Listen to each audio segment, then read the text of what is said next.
đi người ta vô y bật cam rồi.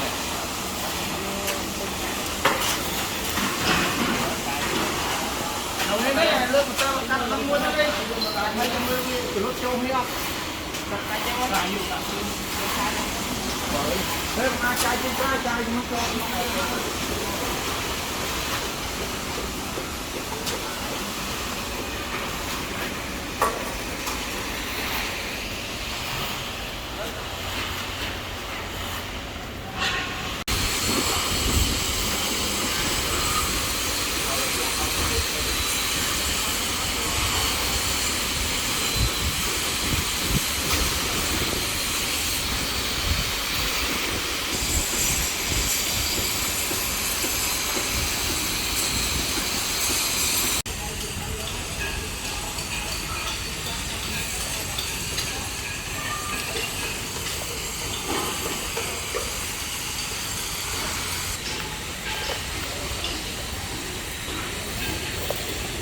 Tiên mà tơ mà cắt lấy này cho ông mất nói lấy ban tiên cho ông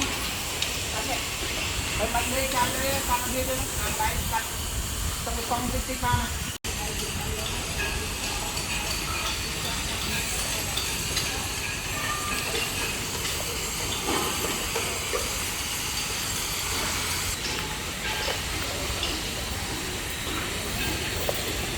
tiên mà tơ mà cắt lấy này cho ông mất nói lấy ban tiên cho ông bắt đi cho đi con đi đi lấy cắt trong cái con tiên vào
cho đi chơi của trẻ.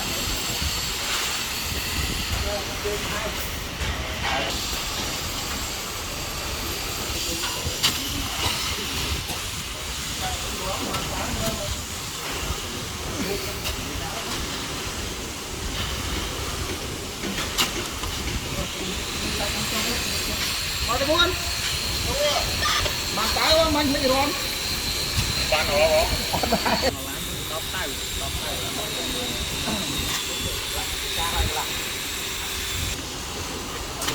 lên tới chợ đã là hôm sau mình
tiên mà tơ mà cắt lấy này cho ông mà nói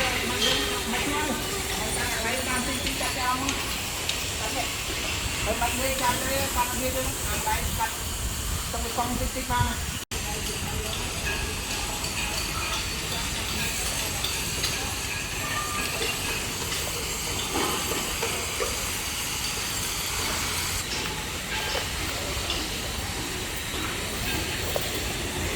tiên mà tơ mà cắt lấy này cho ông mà nói lấy làm tí cho ông bắt đi cắt đi lấy cắt trong cái con tí pha này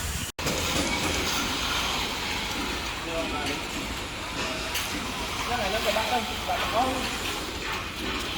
thế vậy ông như kiểu lao lắm cái là không đi tại đâu cái chân nó kia như kiểu nó tích bố mình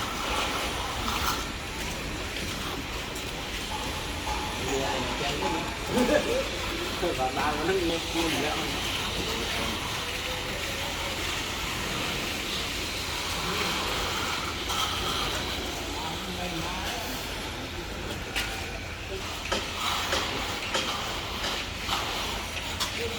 này đây cà phê gì hả cà phê của